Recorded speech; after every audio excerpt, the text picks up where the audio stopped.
Shalom Bapak Ibu. Kita bersyukur buat kasih Tuhan dalam kehidupan kita.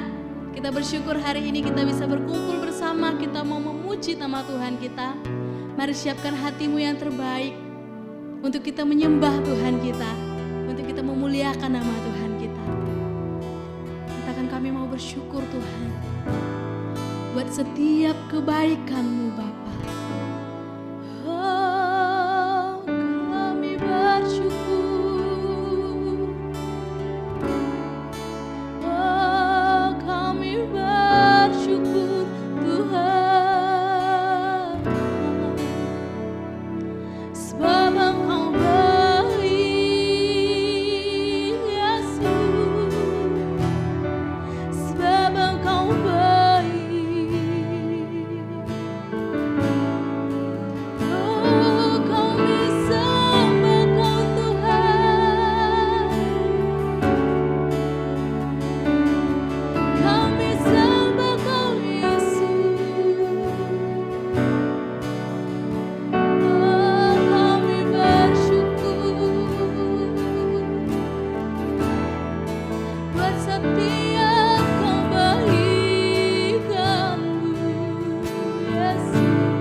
Satu di dalam doa.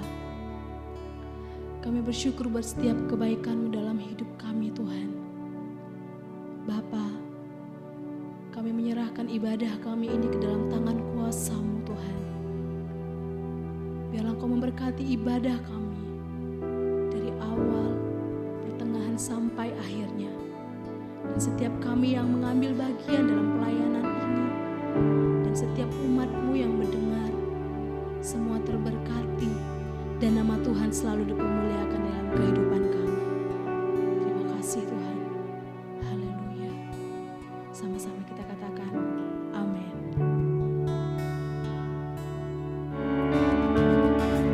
Mari Bapak Ibu, saya ajak semua kita untuk memuji nama Tuhan kita dengan semangat.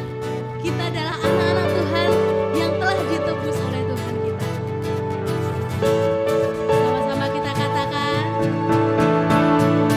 Kami yang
Mari Bapak Ibu, saya ajak semua kita untuk mempersiapkan hati kita yang terbaik buat Tuhan, untuk taburan firman Tuhan yang akan kita dengar hari ini.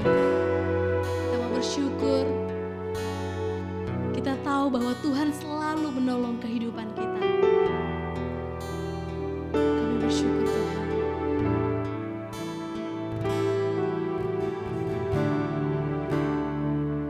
Katakan sama-sama. Musim akan selalu berganti, kasih Tuhan tetap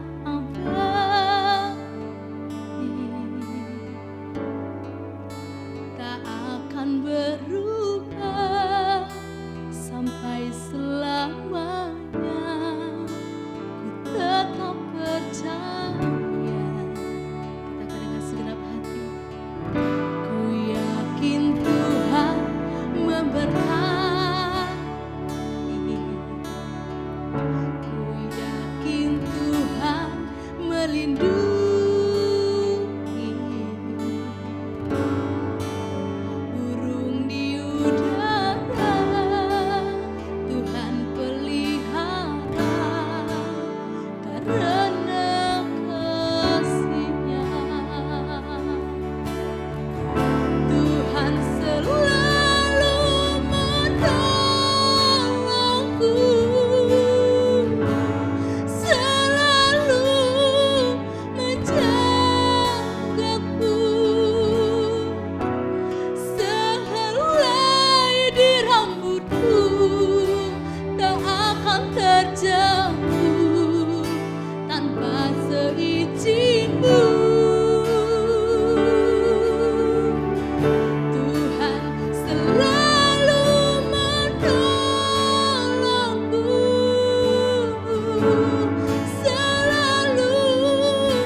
Berubah sampai selamanya.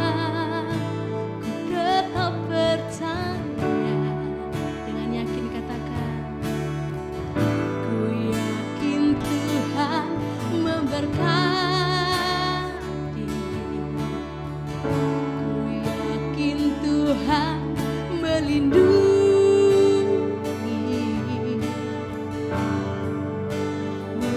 Di udara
Shalom saudara-saudara semuanya. Kalau saudara sedang menyaksikan program pada hari ini, itu artinya saudara sedang berada di ibadah Gereja GBI Fun. Saya percaya hari ini saudara diberkati Tuhan. Oleh karena itu sebelum kita masuk ke dalam firman Tuhan, saya ajak Bapak Ibu serta saudara-saudara semuanya untuk kita berdoa. Mari kita berdoa. Tuhan, kami bersyukur untuk penyertaan-Mu yang tidak terhingga di dalam kehidupan kami. Penyertaan-Mu yang tidak pernah habis di dalam kehidupan kami, yang selalu kami rasakan setiap hari, membuat kami semakin bersyukur bahwa kami punya Allah yang luar biasa. Saat ini Tuhan, kami ingin mendengarkan firman-Mu. Mari Tuhan, buat hati kami seperti tanah liat yang subur, yang siap ditanam benih firman Tuhan, di mana firman Tuhan itu bertumbuh berbuah lebat di dalam kehidupan kami lakukan dalam hidup kami, serta menjadi berkat buat kami. Dan ketika orang melihat hidup kami, mereka pun juga diberkati lewat kehidupan kami yang luar biasa. Terima kasih Tuhan, persiapkan hati kami semuanya supaya kami siap menerima firman Tuhan pada hari ini. Dalam nama Tuhan Yesus Kristus kami sudah berdoa dan mengucap syukur. Yang percaya Tuhan katakan amin. Saudara-saudara, ada hal yang terindah ketika kita berada di dalam persekutuan bersama-sama dengan Tuhan. Saya masih ingat ketika sekolah minggu, saya diajar sebuah lagu yang begitu terkenal. Saya sangat suka sekali lagu itu. Lagu itu kira-kira berkata demikian: Yesus pokok dan kita caranya, tinggallah di dalamnya. Saudara pasti tahu kan lagu itu? Yesus pokok dan kita caranya, tinggallah di dalamnya. Pastilah kau akan berbuah. Saudara, berbicara mengenai tinggal di dalam Tuhan, sebenarnya itu bukanlah merupakan hal yang sederhana. Kalau saudara tahu tinggal di dalam Tuhan itu sebenarnya mengandung konsekuensi yang berat di dalam kehidupan kita. Tetapi sayang, akhir-akhir ini banyak orang tidak memperhatikan apa itu hidup tinggal di dalam Tuhan. Sehingga mereka hanya berpikir ya tinggal di dalam Tuhan itu ya yang penting aku Kristen, yang penting aku tidak meninggalkan Tuhan, itu sudah tinggal di dalam Tuhan. Saudara, tidak demikian Alkitab berkata. Hari ini kita akan menyelidiki, akan lebih dalam menyelidiki kebenaran firman Tuhan, supaya ketika kita tinggal di dalam Tuhan, ketika kita benar-benar menjadikan Yesus sebagai pokok dari kehidupan kita dan kita adalah caranya sehingga kita tinggal di dalamnya, maka kehidupan kita akan menghasilkan buah kehidupan yang benar. Nah, kita akan melihat dari firman Tuhan bagaimana firman Tuhan berbicara tentang tinggal di dalam Tuhan, supaya saya dan saudara semuanya bisa memiliki kehidupan yang seperti diinginkan oleh Tuhan, yang tentunya kehidupan yang diinginkan oleh Tuhan itu akan membawa kita semakin hari semakin serupa dengan Kristus. Mari saya ajak Bapak Ibu semuanya untuk membuka di 1 Yohanes 2 ayat yang ke-6. 1 Yohanes pasal yang kedua ayat yang ke-6. Saya akan bacakan buat saudara-saudara semuanya. Barang siapa mengatakan bahwa ia ada di dalam Dia, ini bagian yang penting, ia wajib hidup sama seperti Kristus telah hidup. Saudara, tinggal di dalam Tuhan itu rupanya tidak sesederhana yang kita pikirkan. Kalau saudara baca kembali ayat itu berulang-ulang, maka tentunya akan membuat kita tercengang dengan kebenaran ini. Bahwasanya kehidupan tinggal di dalam Tuhan itu tidak hanya kehidupan yang penting kita beragama Kristen, yang penting kita masih ke gereja, atau yang penting kita masih pelayanan, tidak demikian. Ayat yang kita baca ini menegaskan dengan sangat luar biasa bahwa barang siapapun juga mengatakan bahwa ia ada di dalam Dia, hanya tentunya Tuhan di sini. Syarat apa saudara yang Tuhan taruh di sana? Ia wajib hidup sama seperti Kristus telah hidup. Saudara, kalau kita menyelidiki kata wajib, di situ ada kata wajib ya, wajib hidup ya. Kata wajib itu menggunakan bahasa Yunani opeilo. Nah, artinya adalah memiliki kewajiban seperti memiliki hutang. Jadi bukan hanya wajib aja yang merupakan hal yang merupakan komitmen dalam pikiran, tidak. Tetapi seperti orang punya hutang. Saudara tahu rasanya punya hutang itu seperti apa? Rasanya punya hutang itu seolah-olah kita kepingin cepat-cepat segera menyelesaikannya supaya kita tidak dikejar-kejar. Supaya hidup kita bisa nyaman, kira-kira seperti itulah. Nah, hal yang sama sebenarnya. Jika kita berkata bahwa kita ada di dalam Dia, kita ini ada di dalam Dia, maka kita seperti memiliki hutang untuk hidup seperti Kristus telah hidup. Nanti kita akan pelajari bagaimana Kristus hidup. Tetapi dari sini kita tahu bahwa memiliki kehidupan yang tinggal di dalam Tuhan itu mengandung konsekuensi yang cukup berat. Jadi saudara, jangan lekas-lekas mudah menyatakan seperti ini. Oh, aku di dalam Kristus, sudah di dalam Kristus. Aku sudah di dalam Tuhan. Hidupku sudah di dalam Tuhan. Saudara, kalau saudara hanya menyatakan seperti itu, tetapi kehidupan kita tidak sama dengan kehidupan Tuhan Yesus, maka itu seperti orang-orang yang mengeluarkan kata-kata kosong yang tidak ada artinya. Kehidupan yang tinggal di dalam Tuhan, di dalam Tuhan kita Yesus Kristus, di dalam Bapa, itu adalah kehidupan yang melibatkan Kristus di seluruh kehidupan kita. Dan untuk melibatkan Kristus di dalam seluruh kehidupan kita, itu memerlukan proses yang tidak ringan, saudara. Banyak orang berpikir, pikiran orang selama ini, hidup di dalam Tuhan, atau ada orang yang berkata melekat di dalam Tuhan, itu adalah kehidupan yang penting rajin ke gereja. Atau kalau sekarang karena masa pandemi seperti ini, yang penting rajin ibadah online. Yang penting datang rajin di ibadah Zoom. Yang penting datang rajin di ibadah-ibadah yang diadakan oleh gereja-gereja kita. Atau mungkin kita melayani. Kan pikiran seperti itu orang. Atau begini, kehidupan yang melekat kepada Tuhan itu adalah kehidupan yang suka berdoa. Berdoanya bukan dalam hitungan 15 menit, 20 menit, tidak. Tetapi berjam-jam. Seperti itu pikirannya. Padahal firman Tuhan tidak menyatakan seperti itu.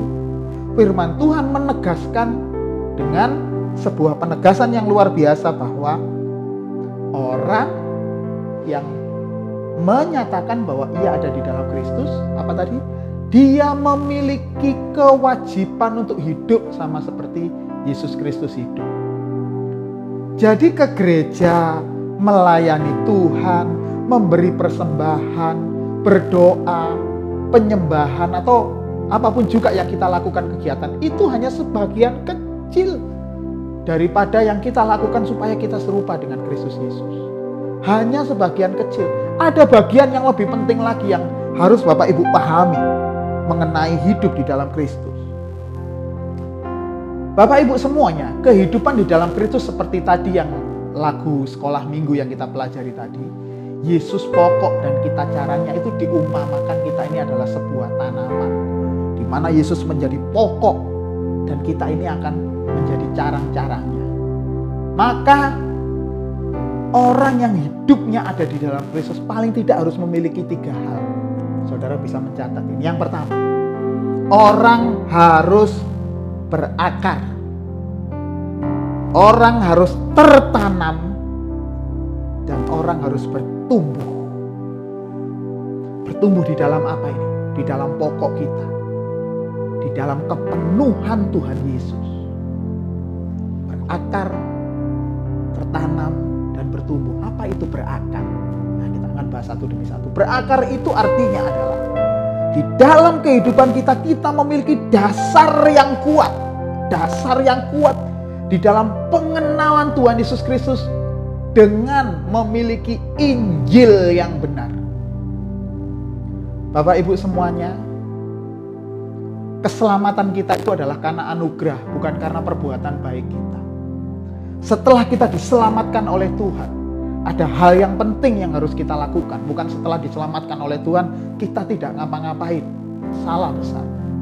Keselamatan itu membuat kita harus berakar di dalam Injil yang kuat.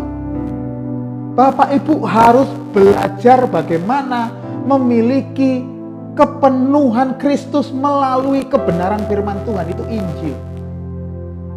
Injil itu adalah kabar sukacita buat kita semuanya. Ketika Injil itu kita pelajari, itu artinya Bapak Ibu sedang mempersiapkan kita untuk memiliki pengharapan akan datangnya kerajaan Allah di dalam kehidupan kita. Maka tidak ada jalan lain kalau Bapak Ibu ingin hidup di dalam Kristus. Yang pertama yang harus dilakukan, Bapak Ibu harus memiliki pengenalan yang dalam, akar yang dalam terhadap Injil. Itu artinya saudara harus memiliki kehausan terhadap firman Tuhan. Saudara, tidak bisa kita bilang kita hidup di dalam Kristus tapi kita nggak pernah memiliki kehausan. Kehausan itu seperti apa? Ada satu lagu yang berkata, seperti rusa merindukan sungai. Itu sama seperti rusa yang ada di Timur Tengah sana, jangan ada di Indonesia ya. Kalau di Indonesia penuh melimpah air, atau ada di kebun binatang itu melimpah dengan air. Tapi itu adalah rusa dalam kondisi di padang gurun.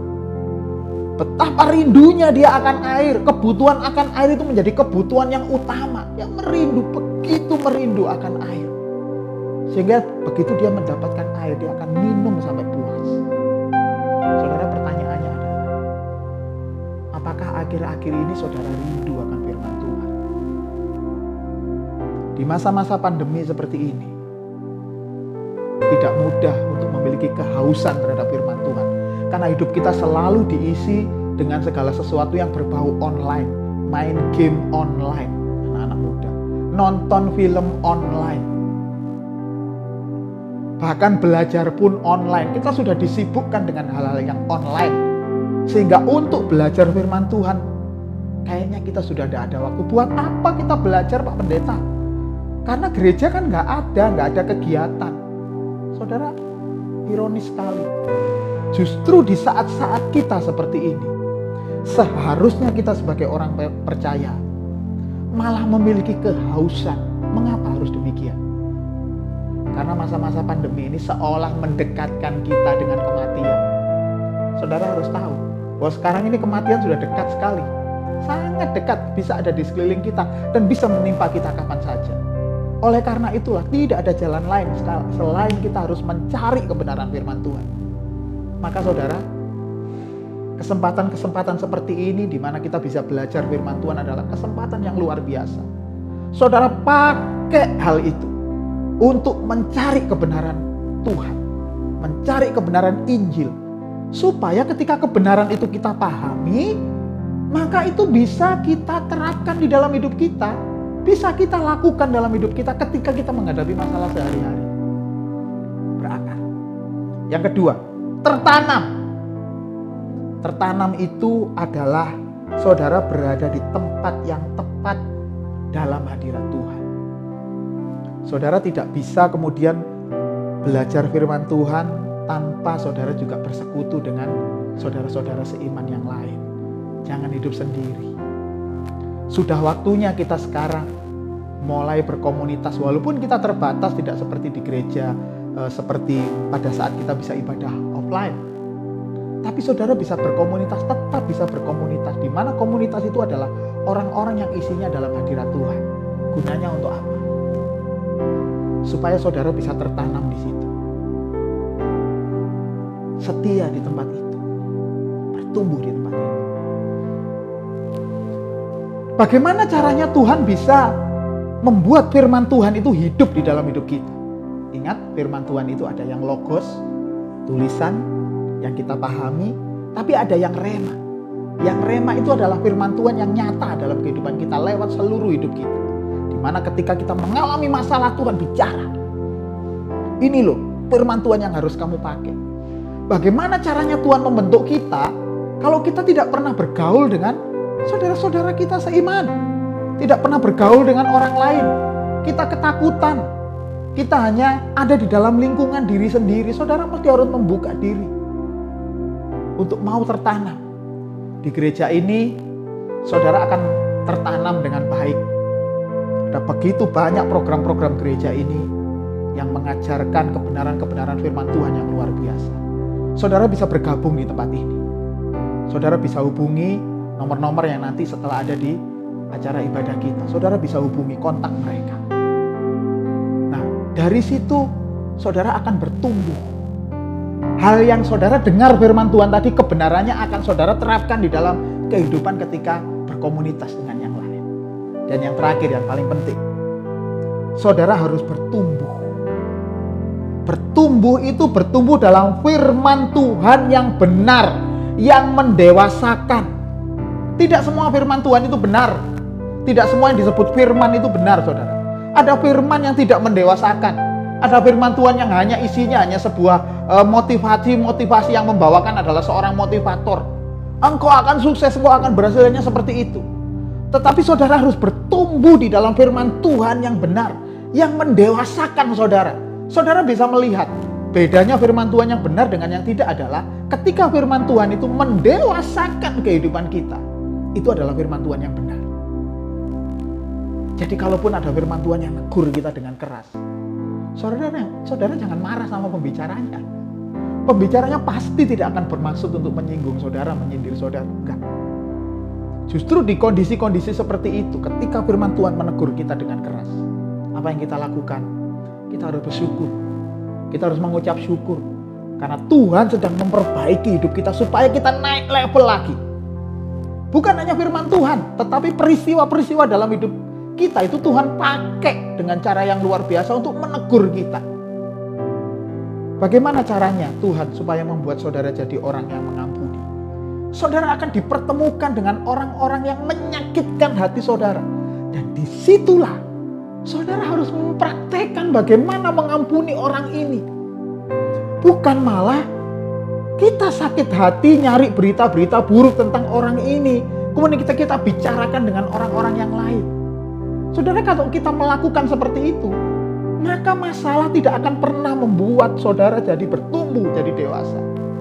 Paling yang kita lakukan hanya mengasihani diri sendiri.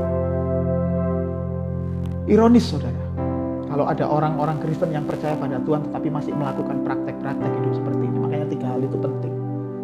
Saudara harus mau berakar dalam Injil yang benar. Tertanamlah di dalam komunitas yang benar. Dan yang ketiga, bertumbuhlah di dalam firman Tuhan yang mendewasakan saudara. Ada banyak firman Tuhan yang menyenangkan telinga kita. Enak memang didengar telinga, nyaman. Janji-janjinya seolah-olah luar biasa. Tapi itu tidak mendewasakan iman saudara. Lebih baik saudara mendengarkan firman Tuhan yang mendewasakan iman saudara.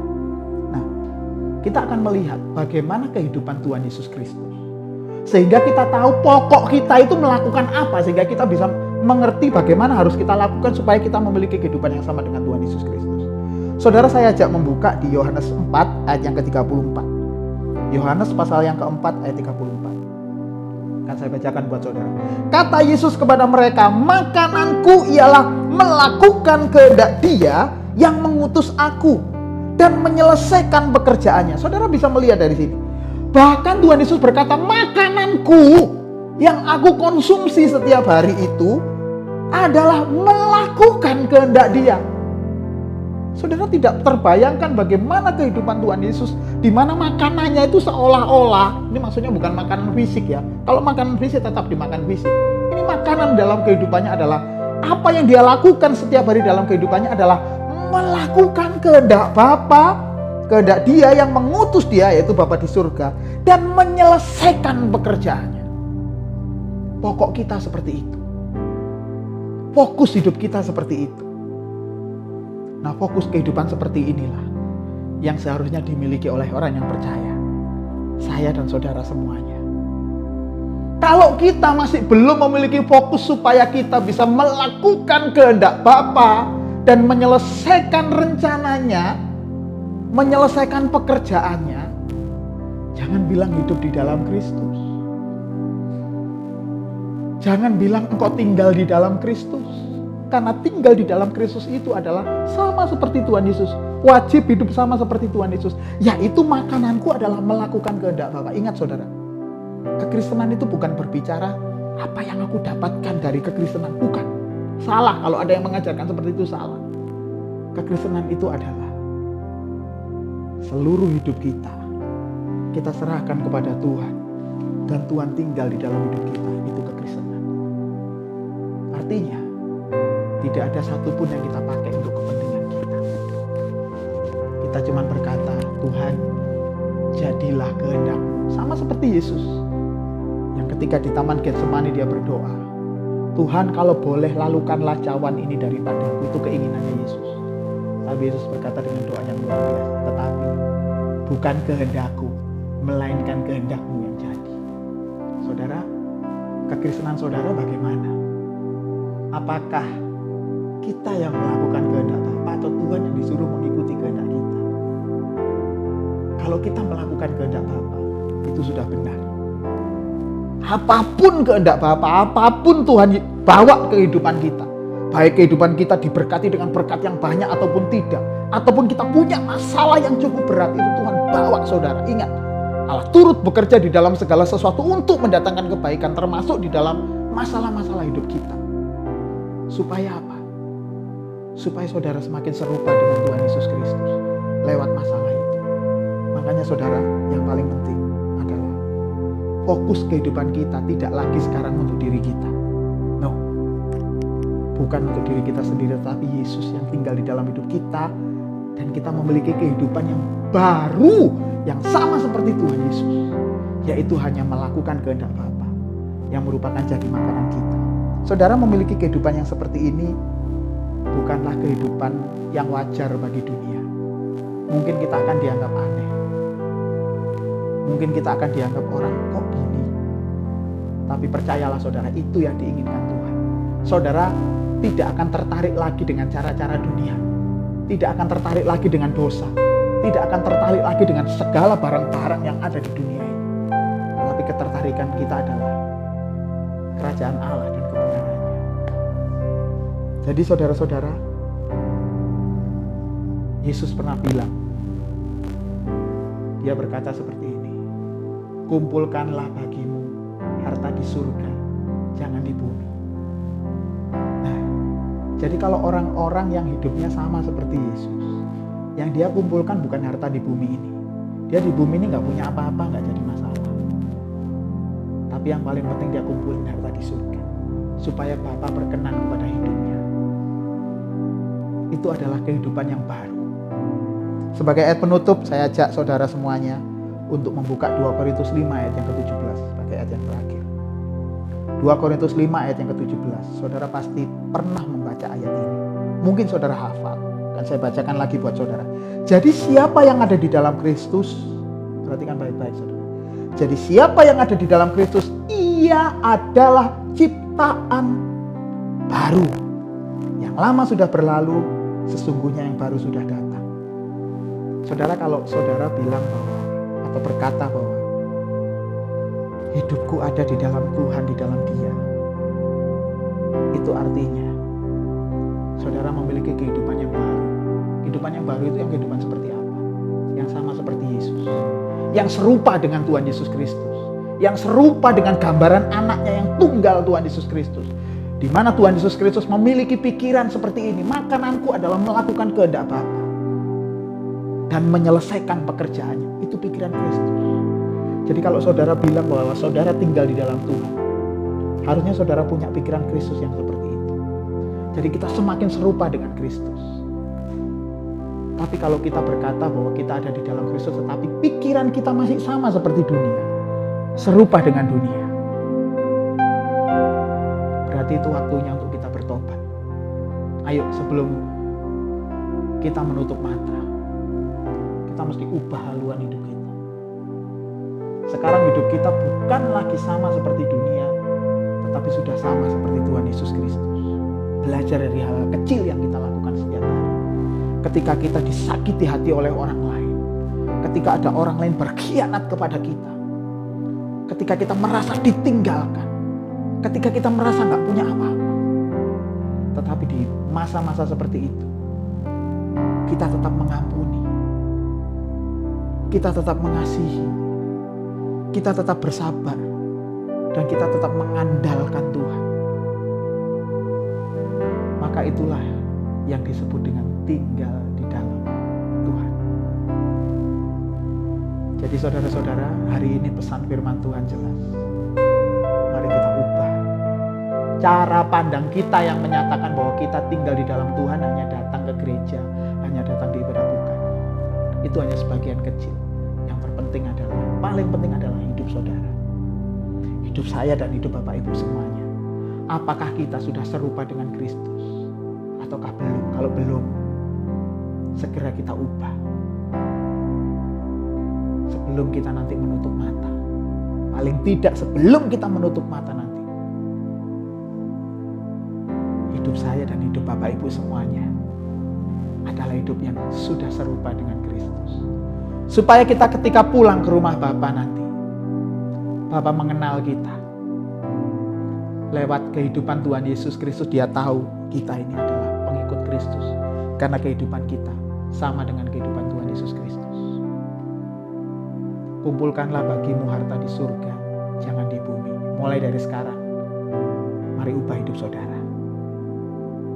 Saya percaya, ketika saudara ubah hidup saudara, engkau benar-benar tinggal di dalam Kristus dan seluruh kepenuhan Kristus ada di dalam kehidupan saudara. Tuhan Yesus memberkati. Sebelum kita menyelesaikan semuanya ini, saya ajak Bapak Ibu semuanya untuk berdoa.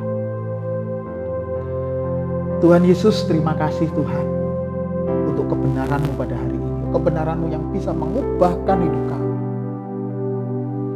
Kami semuanya saat ini tahu Tuhan, bahwa ketika kami bilang, ketika kami berkata bahwa kami ada di dalam Tuhan, di dalam Kristus, di dalam Bapa, maka itu artinya hidup kami wajib hidup sama seperti Tuhan Yesus hidup. Tuhan bawa kami semakin hari untuk memiliki kehidupan yang semakin serupa dengan Kristus. Supaya kami lebih memilih Tuhan untuk mengumpulkan harta di surga, bukan di bumi ini. Supaya kami nanti berkenan ketika kami pulang ke rumah Bapa, Bapa menyambut, Tuhan Yesus menyambut dengan luar biasa. Inilah anakku yang kukasihi. Terima kasih Tuhan untuk kebenaran hari ini. Kami percaya Engkau menyertai kami secara luar biasa, membuat kami semakin hari semakin tinggal di dalam. Di dalam nama Tuhan Yesus Kristus kami sudah berdoa dan mengucap syukur. Yang percaya Tuhan katakan amin. Tuhan Yesus memberkati. Sampai ketemu kita di program berikutnya. Amin.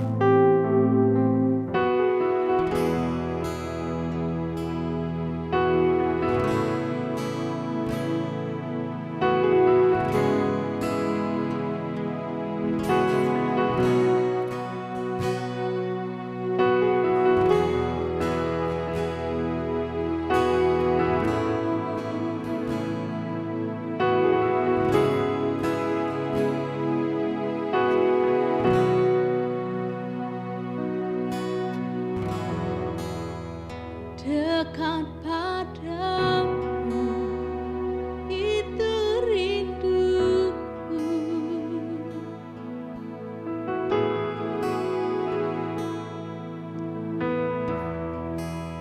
setiap kataku kau pun menunggu.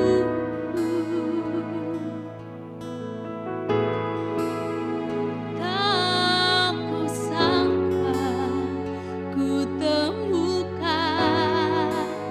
satu kasih yang abadi. Kini ku datang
Puji Tuhan saudara, kita telah mendengarkan firman Tuhan yang menguatkan kita semua.